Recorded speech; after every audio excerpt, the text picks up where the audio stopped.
Hey guys, my name is Kat and welcome back to my booktube channel.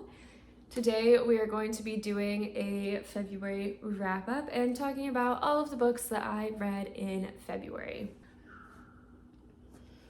I grabbed the wrong book. I meant to grab the score. Somebody is yelling. Stop yelling! So the first book that I read in February was Say You Swear by Brandy. I read Say You Swear from the 2nd to the 5th of February and I ended up rating it 4 stars. Say You Swear is about a girl named Ariana and her friend group. They were friends all through high school and now they're going into college together, and all of the guys in the group play football and they're going to be playing football for the college they're going to. And Ariana's whole life, she has had the biggest crush on a guy named Chase, who is her brother's best friend and a member of their friend group. And so it's always kind of been like a brother's best friend, forbidden love type of situation, and Chase has never reciprocated those feelings. And one night, eventually, those feelings do come up, and the reactions to them are a little iffy. And then Ariana ends up meeting the college's quarterback and captain, Noah Riley, who shows interest in her, and it is a love triangle situation. Say You Swear was such an emotional book. It was like pretty cheesy, but believably cheesy. Like, it actually made me really emotional. I loved it. It was really good. However, the reason I gave it 4 stars and not 5 is the last like 100 pages / like 3rd, 4th of the book is incredible. It's like 6 out of 5 stars. Amazing. Loved it. It's so intense. It is so well done. But the first 3/4 of the book are very, very Wattpad-esque, and not in the good way, like in the cringy way. Like, me and my friends were at the club and blah, blah, blah. It's just not really very believable. So that's why it only got 4 stars and not 5. But I do highly recommend it. It was a really good book, and I heard about it on Book Talk, and you guys were right. It was great. The next book I read was Ricochet, which is the 2nd book in the Addicted series. And I only read this because everybody told me that I needed to continue giving Addicted a chance and not just judge it based on the first book and the way that I thought the characters were in the first book. However, I read this on the 6th and I gave it 2 stars. I read it on an airplane. This book is so boring. Nothing happens in this book, literally nothing. It is supposed to be about Lily while Lo is in rehab and what she does during that time and how her addiction is changing and how it is affecting her over that time period. But like I said, literally nothing happens in this book. If anything, we're just kind of introduced to the concept of Reich and Daisy. However, Reich and Daisy is like 16 and Reich is like 22, 23. So I don't know, guys. I really don't know. Addicted, for now, a new cover of it is coming out on March 21st. So I'm gonna pick it up then when that new cover comes out, just because it's kind of hard to find right now, which is strange, with the old cover. So I am gonna wait and I am gonna read it, but this book was a waste of my time. Like, it was so boring, I hated it. I took a bit of a break from reading and I picked up again on the 12th when I began reading The Good Lie by A.R. Torre. The Good Lie is a thriller on Kindle Unlimited, and it is about a psychologist who specializes in people with violent tendencies, so killers past, present, future. And in her town, there is a famous killer, and one of the victims ends up escaping without getting murdered, and it's very strange. And one of the victim's fathers comes to her asking for help and questions, and just kind of how it unfolds, and finding out if one of her patients is one of the people who was committing these murders or who was involved, and what she knows and how she could have contributed to this murderer murdering everybody. So it is very interesting. I really like that book. I ended up giving it 4 stars.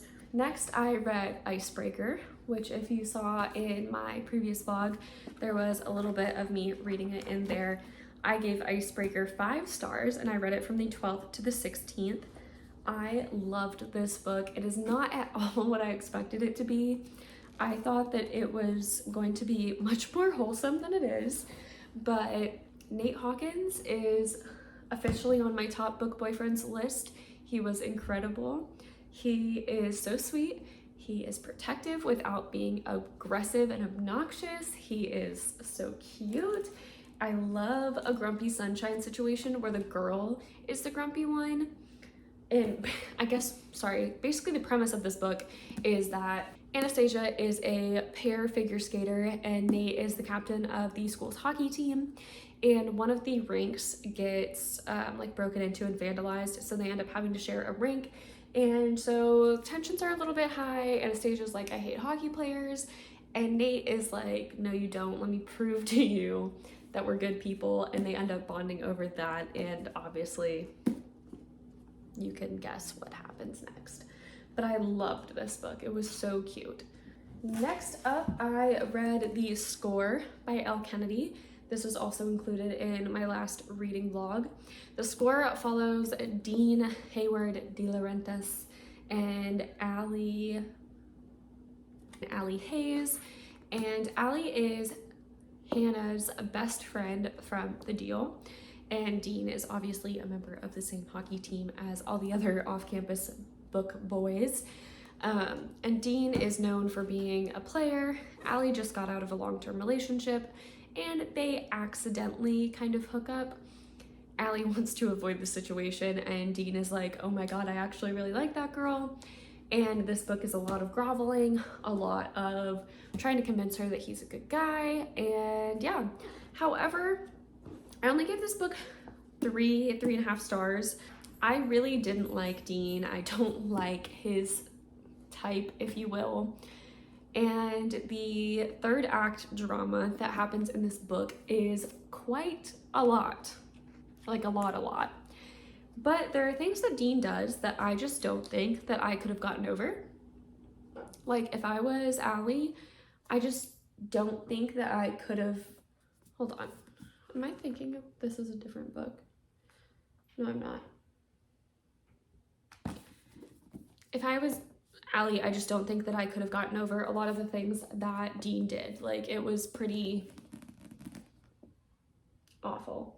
I'm also just now realizing that I'm pretty sure in my last vlog I called Allie Grace the entire time I was talking about this book, and Grace is the girl in The Mistake. So, whoops.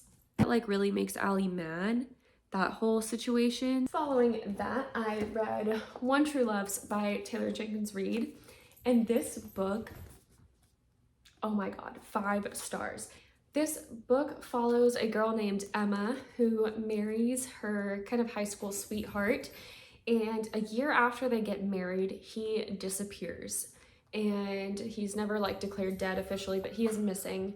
And Emma obviously goes through the grief of losing her husband and ends up reuniting with one of her good friends from high school, falling in love, and she gets engaged. And right before their wedding, Jesse, her high school sweetheart, her husband, shows up again, and Emma has to determine if she is going to drop her fiance and reunite and restart over her life with Jesse, or if she is going to stay loyal to the man that she's just gotten engaged to. The way that this book describes, I hate this child.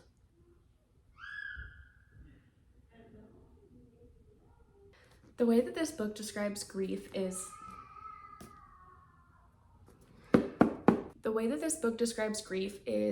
devastating. Like you really feel it, and it just, I don't know, it is something else. I would highly recommend literally everybody read this book. It was incredible. Taylor Jenkins Reid is just, I love the way she writes. She writes so organically, like it feels so natural. The last book I read for the month was 1,000 Boy Kisses by Tillie Cole, and this book This book was devastating.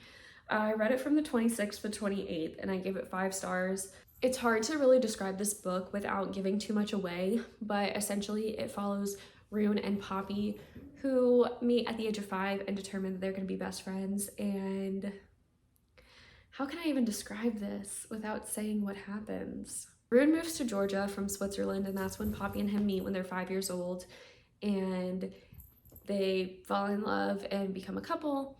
And when they're 15, Rune very suddenly has to move back to Switzerland for his dad's job, and him and Poppy have to deal with that separation. And 2 months into Rune being in Switzerland, Poppy drops all communication and disappears. And then 2 years later, Rune comes back, and Rune is trying to figure out why she left and why she stopped talking to him and what happened. And that's really all I can say without giving away like major plot points in the book. All you really need to know is that this book absolutely shattered me.